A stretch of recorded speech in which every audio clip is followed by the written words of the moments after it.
Assalamualaikum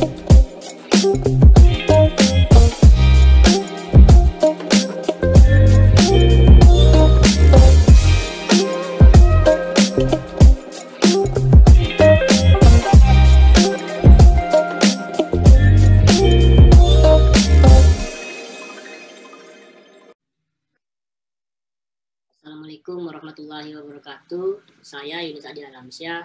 Saya di sini ingin mempresentasikan hasil daripada penulisan saya yang berjudul Penegakan Hukum Pidana Terhadap Tindak Pidana Pornografi dalam video asusila Gisela Anastasia dihubungkan dengan Undang-Undang Nomor 11 Tahun 2008 tentang ITE dan juga Undang-Undang Nomor 44 Tahun 2008 tentang pornografi.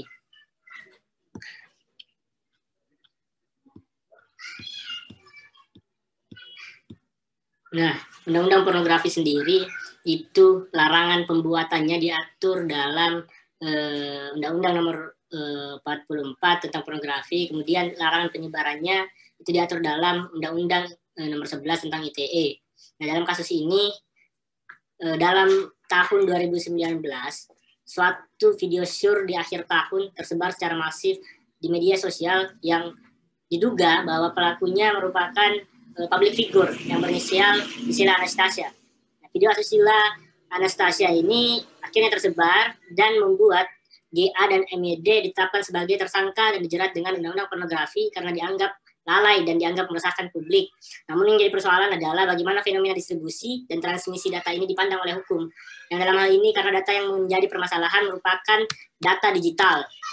Maka dari itu saya merumuskan ada dua identifikasi masalah. Yang pertama, bagaimana pertanggungjawaban pidana dalam video asusila Gisela Anastasia dihubungkan dengan Undang-Undang ITE dan juga Undang-Undang Pornografi. Yang kedua, bagaimana penegakan hukum pidana dalam penyelesaian kasus video asusila Gisela Anastasia ditinjau dari Undang-Undang ITE dan juga Undang-Undang Nomor 44 tentang pornografi. Nah, dalam penulisan ini menggunakan 3 teori. Yang pertama, teori tindak pidana. Yang kedua, teori penegakan hukum pidana. Yang ketiga, pertanggungjawaban pidana. Nah, dari hasil penelitian, ada beberapa fakta kasus yang dibeberkan oleh kepolisian.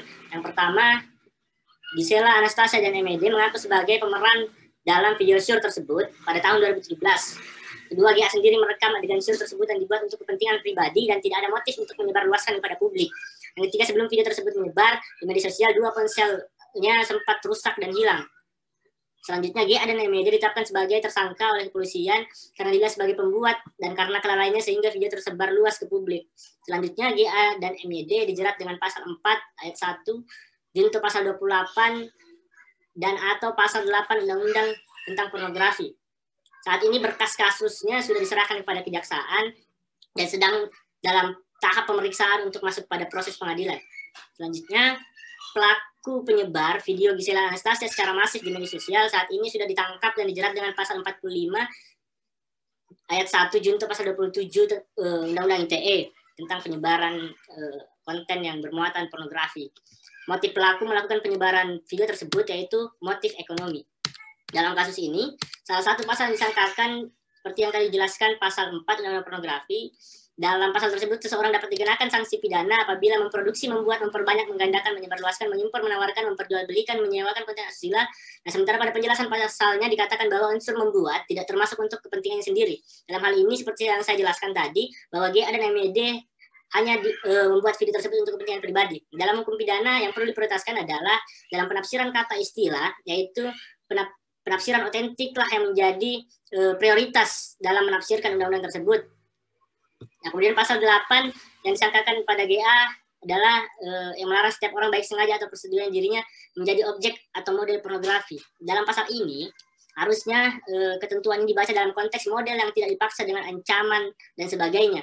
Berdasarkan teori kehendak dalam ilmu hukum pidana, model pornografi dapat dipidana jika mereka mengetahui dan menghendaki perbuatan merekam dan juga akibat dari tersebarnya rekaman tersebut.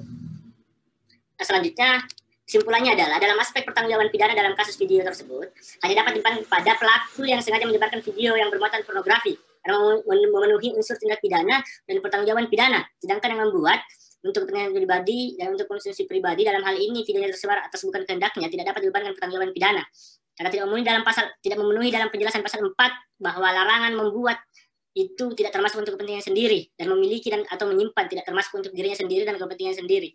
Sedangkan Undang-Undang Nomor 44 juga merupakan undang-undang merupakan kejahatan dengan unsur kesengajaan. Nah, pada aspek penegakan hukumnya, tersebarnya video tersebut yang bukan karena kehendaknya seharusnya tidak bisa dijerat dengan Undang-Undang Pornografi, karena Undang-Undang Pornografi sendiri merupakan tindak pidana dengan adanya unsur kesengajaan. Perekaman dokumentasi pribadi tidak dapat disebutkan sebagai tindak pidana, namun penyebaran rekaman tanpa izin yang memiliki dokumentasi elektronik itulah yang melanggar. Maka larangan penyebaran video pornografi tercantum dalam Undang-Undang ITE pasal 27 ayat 1. Setiap orang dengan sengaja dan tanpa hak mendistribusikan, mentransmisikan, dan atau membuat dapat diakses informasi elektronik dan atau elektronik yang memiliki muatan yang melanggar kesusilaan. Kesimpulannya adalah bagi pembuat undang-undang diharapkan untuk mengkaji ulang undang-undang pornografi agar pasal-pasal rumusannya yang masih bersifat rancu dapat diperbaiki. Hal ini untuk dapat menghindarkan aparat penegak hukum dari kesalahan penafsiran ketika melaksanakan kewajibannya. Kemudian penanggulangan tindak pidana pornografi harus melibatkan berbagai pihak yang berkompeten, tidak hanya pemerintah dan aparat penegak hukum, tetapi juga pakar telematika, operator telekomunikasi, dan penyedia jasa internet. Mungkin itu saja yang dapat saya presentasikan. Kurang dan lebihnya mohon dimaafkan. Assalamualaikum warahmatullahi wabarakatuh.